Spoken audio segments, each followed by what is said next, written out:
Greetings, various assorted salutations. Welcome to a U.S. History 3 lecture. And if I recall correctly, this is probably going to be one of the first U.S. History 3 lectures in my courses. We divide U.S. History into 3 parts in the classes I teach, and this class starts with World War II. So, welcome aboard.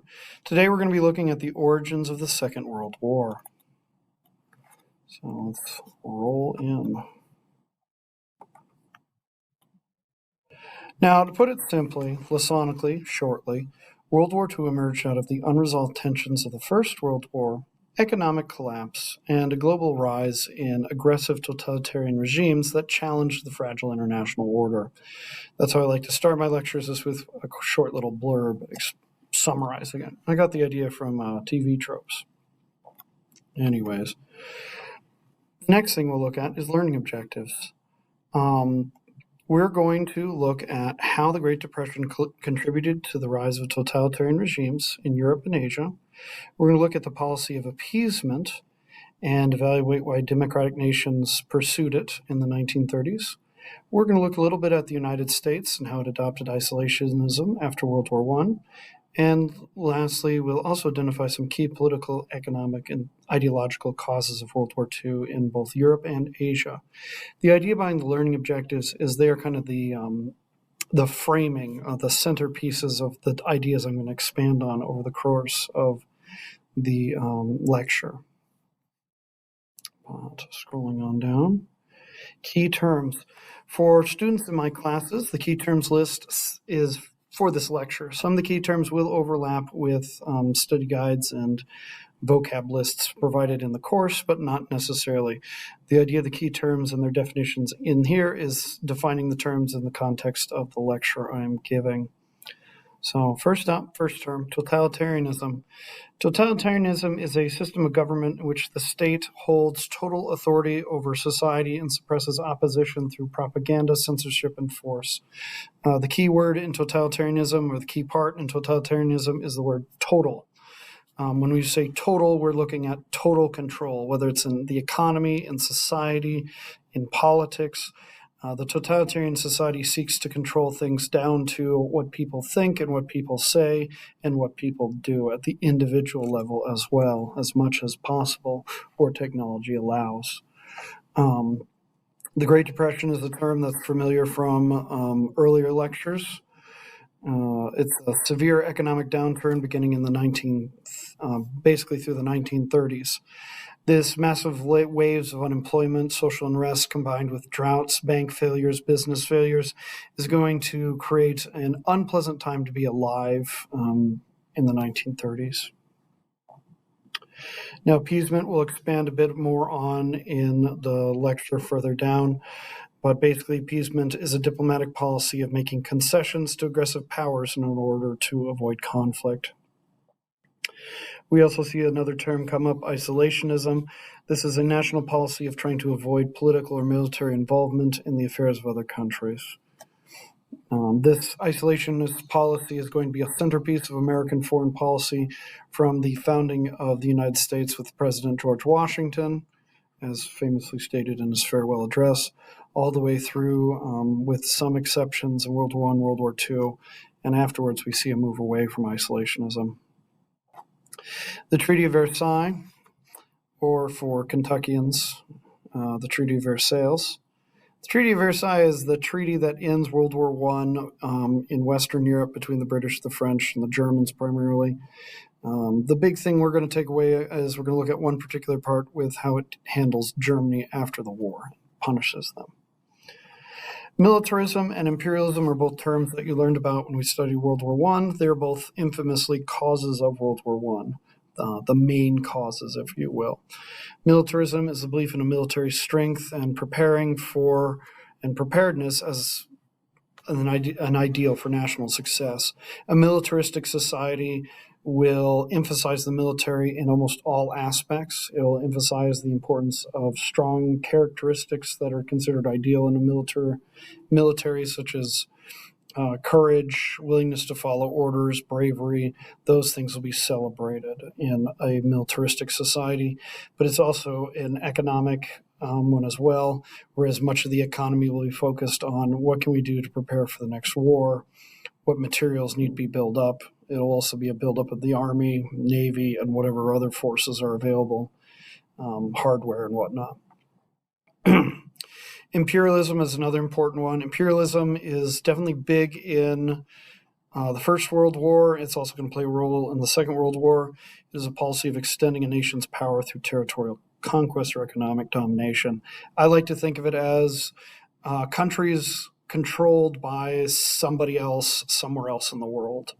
So the big empires that we'd be talking about are the British Empire and the French Empire, where they have control over territories like parts of Africa, Indochina, French Indochina, for example, things like that. The Nazis, the Germans, will attempt to establish more a German imperial power as well, with places like what would become referred to by some as Fortress Europa, places like Romania, France, under German control. But keep going. I had to pick this picture. It's a picture of Benito Mussolini.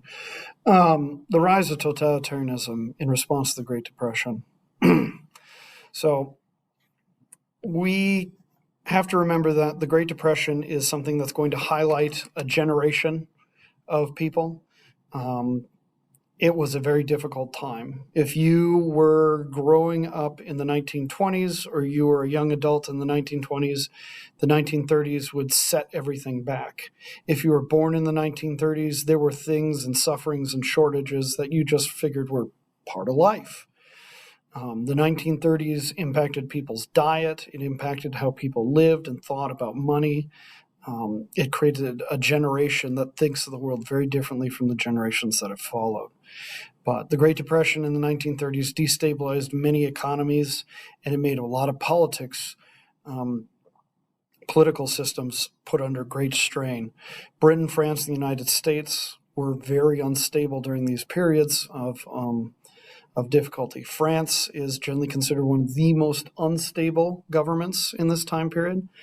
But the thing you have to keep in mind with Britain, France, and the United States is since they won World War I, they had a bit more going for them, whereas Germany was paying for World War I, which we'll talk more about in a bit, and suffered a great deal.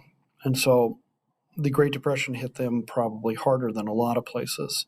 Italy and Japan also struggled as well, and that'll play a key role in why people act the way they act in these places. Just to give you an example of the Great Depression at its most painful, here's an example of hyperinflation. This was in Germany. Inflation was a problem throughout the 1920s, 1930s in Weimar, Germany. Inflation, as you know, for the economics people, it's the problem, or to the average person, it's a problem. Some entities like inflation for economic reasons. But the idea of inflation is this: the cost of a good increasing over time. The quality of the good is not changing. The amount that you're buying per good is not changing. It is that unit of good of that product goes up over time. Probably a good example of this is in my parents' generation. They would talk about gasoline costing a quarter a gallon. Today, if you want to buy a gallon of gas, it's somewhere in the $3 to $4 range often, at least around where I am. But that's what inflation is the cost of goods going up over time. Hyperinflation is when it does it very quickly. The infamous case here, you've got the picture of the children playing with bundles of money. And that just shows you how bad the economy's gotten. This money is worthless. The individual the individual Deutschmarks are worthless. They're just not particularly useful. But a good example is this story. I don't know how true this story is, but it's a good visual. But in some places in Germany during hyperinflation, they pay their workers at lunchtime, because if you didn't spend that money in the afternoon, you wouldn't have enough money to buy things like bread and the things you need for the next day. So they paid you at midday in some places, in some cases. So this guy has a wheelbarrow. He puts his wheelbarrow stacks of cash in there, wheels it home for lunch. And he realizes he accidentally left the wheelbarrow outside full of money. So he runs outside when he realizes this, and he finds the money is there stacked neatly. The wheelbarrow was stolen because the wheelbarrow is actually worth something. But things like hyperinflation, economic instability, unemployment, the economic downturn in the 1930s are going to really hurt a lot of people. There's going to be a lot of social despair. In this climate, there's going to be a lot of extreme political theorists who are going to come forward, such as the communists and the fascists. Now, we'll talk more about communism when we get to the next unit on the Cold War, but we mainly focus on fascism and the Axis powers. So to kick things off, we'll look at the Italians first. The Kingdom of Italy was in dire economic straits after World War I. Though they had switched to the winning side, their economy wasn't doing too well. The Spanish flu hit them hard, and things were just rough in the kingdom. Benito Mussolini comes in, and he uses the fear of communist takeover and the economic instability to establish what is called a fascist dictatorship. He basically said, we Italians have lost our former glory as the Roman Empire, and we need to recapture that. Mussolini is where the fascists of Italy are where we get the symbols of fascism, a lot of the famous ones. One of the famous ones is being the fasces, or a bundle of rods around an axe. In ancient Rome, this bundle of rods around an axe symbolized the authority of the state, things like that. Benito Mussolini and the fascists of Italy said, individual sticks will break, but when you bind all the sticks together, it makes them unbreakable. And that is what the fascist does, is they bring together the fragile elements of society and humanity, and by bringing them together, binding them together towards a common goal, it will make the nation, the whole, strong. The parts make the nation strong. There's a picture of Mussolini there, a more serious looking one anyways. What we see happen when Mussolini takes over is he's going to push through a number of reforms. He's going to do a lot of things that many Italians feel like, oh, we're trying something. Not all the things that the fascists try work, but there's a lot of effort and a lot of things tried. And a lot of people will buy into that effort at the very least. And that's what helps the fascists get and hold power is that sense of that. Now, talking about Germany, Germany is arguably probably the more famous example of fascism applied. So, talking about Germany. The problem Germany ran into is the Weimar Republic was never a particularly fondly thought of government. The Nazis were able to take advantage of this and take over with time. We cover this more detail in class, but to give you the short of it, essentially, Weimar Germany, the Germany that emerged out of the end of World War I, was extremely unpopular. Conservative pro-monarchists didn't like the Weimar Republic because it had too many freedoms and ideas that went against traditional values. Communists didn't like the Weimar Republic because it wasn't communist and it wasn't progressing in the direction of communism in an effective or efficient way. Many socialists were frustrated with Weimar Germany because with all the debate and divide, it was hard for one party to take and hold power for a very long period of time. So anyone who wanted to run reforms in Germany had a great deal of difficulty. The Nazis come in originally as a kind of a fringe party. They get some more popularity with the beer hall push and the publishing of Hitler's Mein Kampf, a book explaining the Nazi views. but they come in and they feed into a lot of things that German people are frustrated with. They feed into Germans feel like they feel they've been wronged by losing when they lost World War One. The Nazis blame Jews for a number of things. Anti-Semitism is one of the kind of tentpole foundations of the Nazi regime. And the Nazis basically say Germany has this great potential because they are the master race, according to the Nazis.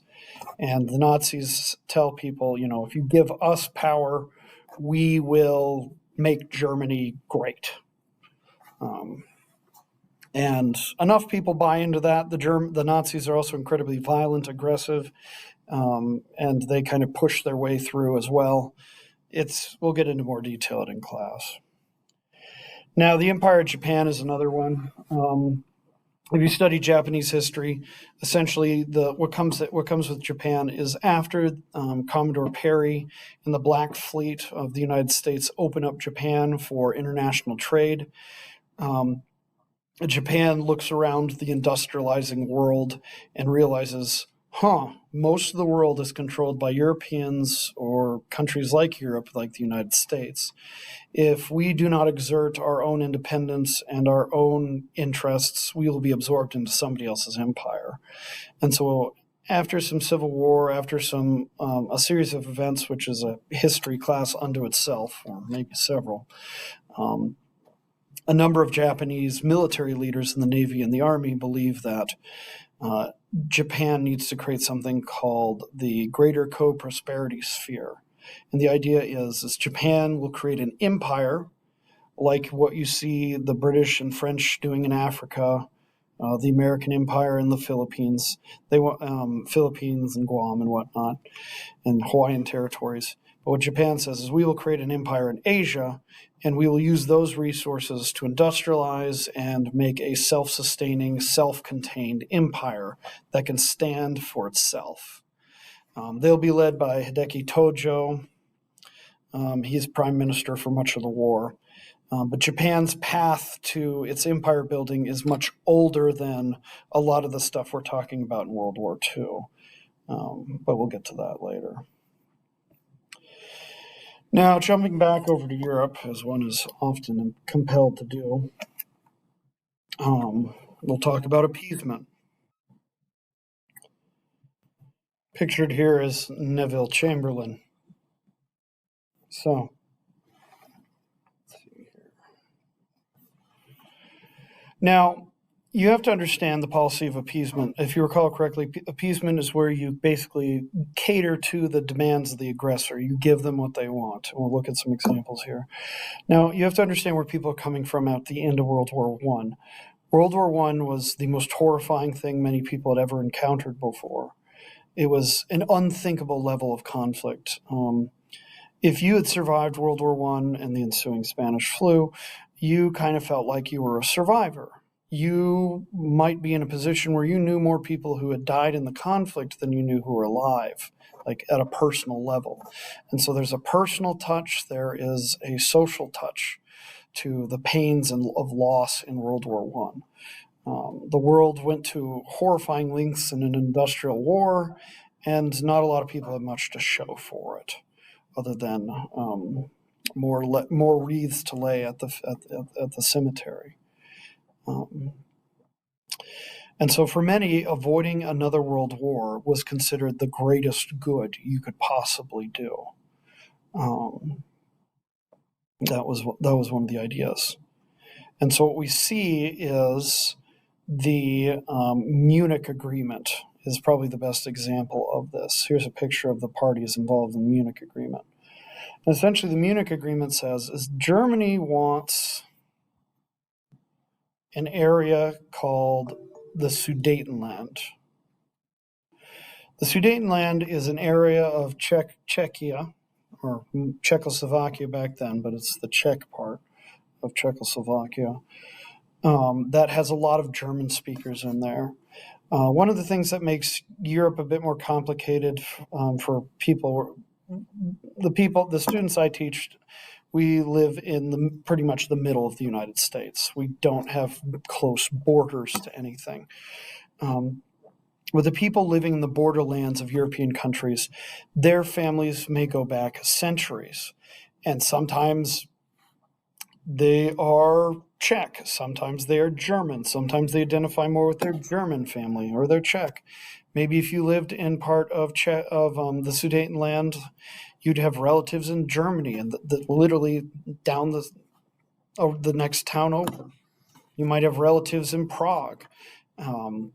People were bilingual. Some people had favored one language over the other, but these lands were very kind of muddled. And the Nazis came through, and it was not an unprecedented idea because the League of Nations had organized several votes of different regions. But the Nazis came forward and said, the people of the Sudetenland are German, and Germans should be part of Germany. This was not too terribly far-fetched idea in the time, because France had acquired some territories because they identified as being French, things like that. What makes this kind of unforgivable still, though, is the Munich Conference. Britain and France allowed Germany to annex the Sudetenland without Czechoslovakia's consent. And the idea was, as well, if we give the Nazis what they want, the Germans will be reunited. German people will be all located within one country, and peace can ensue.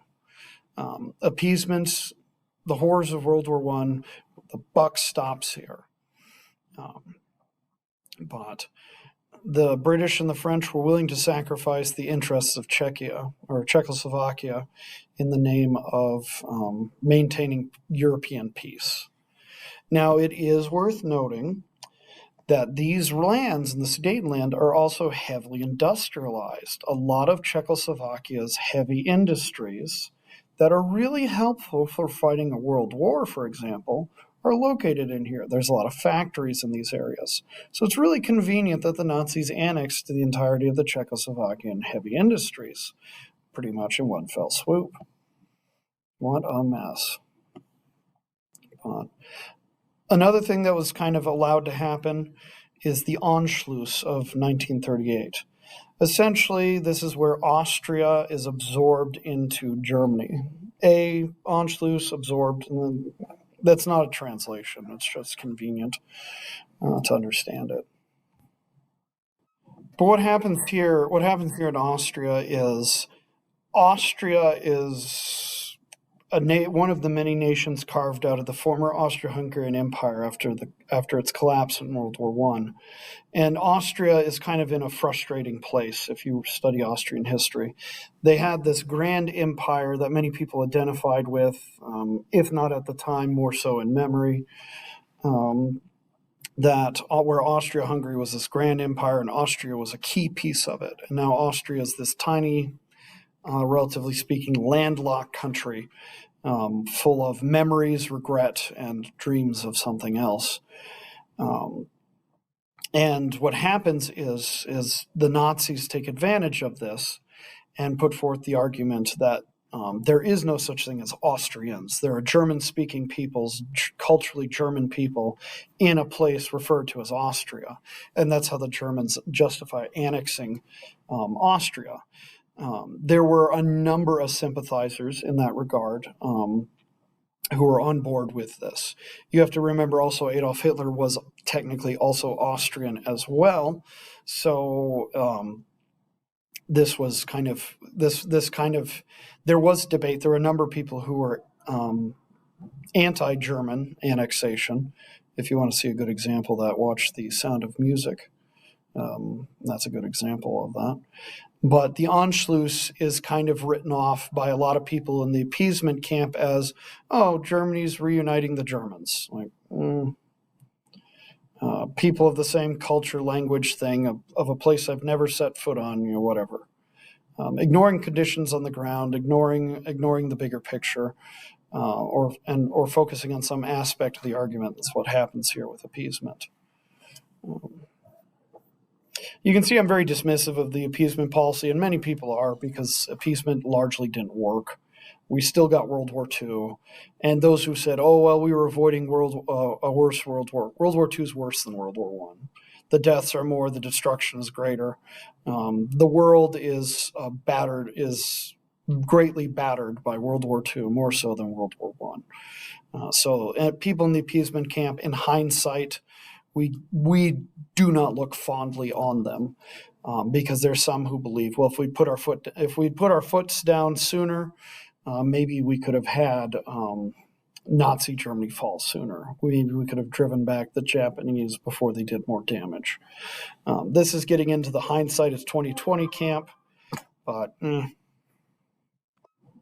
the point being, looking back on things, Winston Churchill put the dislike of the appeasement policy best. An appeaser is one who feeds a crocodile, hoping it will eat him last. That's the mentality there. Because it turned out the Nazis were much like if you give a mouse a cookie, they just keep asking for more. When they aren't able to get what they want through asking, they begin taking more aggressively. Moving on. We actually need to talk about America in this whole picture because this is U.S. history, so let's get into that. So you have to remember, after World War I, the United States leaves World War I very frustrated. We are sidelined at the Treaty of Versailles, and the peace process is done there. Our League of Nations idea is really the only thing of Woodrow Wilson's 14 points that's brought in. And Congress, by the time World War I ends, is very frustrated with things. And so the United States returns to a more isolationist policy. Many Americans look at the European conflicts and believe, this was a mistake. We should have never got involved. Or, fine, we got involved, but we're done. We bailed you out once, we're done. And so many people wanted to focus inwards. In the 1930s, we were forced to look even further inwards because throughout the 1920s, we were involved in some banana war conflicts. But in the 1930s, with the Great Depression, things just kind of really turned inwards after that, as pictured here. But we passed various neutrality laws to try and limit our involvement in the war, and the Great Depression is going to reinforce that. But many Americans are like, we're done. Now, that being said, despite the fact America being very disconnected or saying we're very disconnected, economically, we're very connected. In order to pay off World War I, Britain and France, especially Britain, borrowed heavily from the United States. And so the U.S. had checks coming in for payback for World War I. Also, when the Germans were required by the Treaty of Versailles to pay back the British and the French for World War I, they borrowed money from the United States. And so the United States was lending money and getting continuous payments of money all throughout the 1920s. And while there was some slowdown in the 1930s, we still had checks coming in. And as tensions rise in Europe, a number of people are coming over to the United States to escape the conflict. And many people have immigrated to the United States to get out of conflicts. There are a number of people of European descent who their ancestors, however many years back ago, said, I don't want my descendants to die in a European land war. Let's go across an ocean and escape the continent. Because, Europe has a war going on pretty much from the fall of the Roman Empire up until 1945. There's fighting somewhere in Europe, pretty much. Now, we'll look at these in more detail in class, but I just want to briefly run through the causes of World War I in Europe and Asia. Starting with Europe, I've kind of hinted at this already. A lot of unresolved issues from World War I. Probably one of the biggest ones that a lot of people pull up is the Article 249 of the Treaty of Versailles. It's in Part 9 of the financial clauses. And essentially what this did is it said Germany is responsible for World War I. Now, what does responsibility mean? It means Germany needs to pay for the expenses of fighting World War I and the following occupation. These payments will take decades to pay off. Decades. It's a very expensive thing. Germany's economy, especially during the Weimar period, is very much tied up in making these payments to the victorious powers. But the League of Nations is also going to have some failures. Probably one of the biggest failures of the League of Nations is the inability to stop conflicts. Now, in the League of Nations defense, they didn't have a lot of tools to really de-escalate or prevent escalation of things. They did have some successes, but more people remember their failures. One of their big failures that's going to come out is Italy's invasion of independent countries in Africa. Essentially, Italy wanted to recreate the Roman Empire, and they wanted parts of North Africa and Eastern Africa to do it.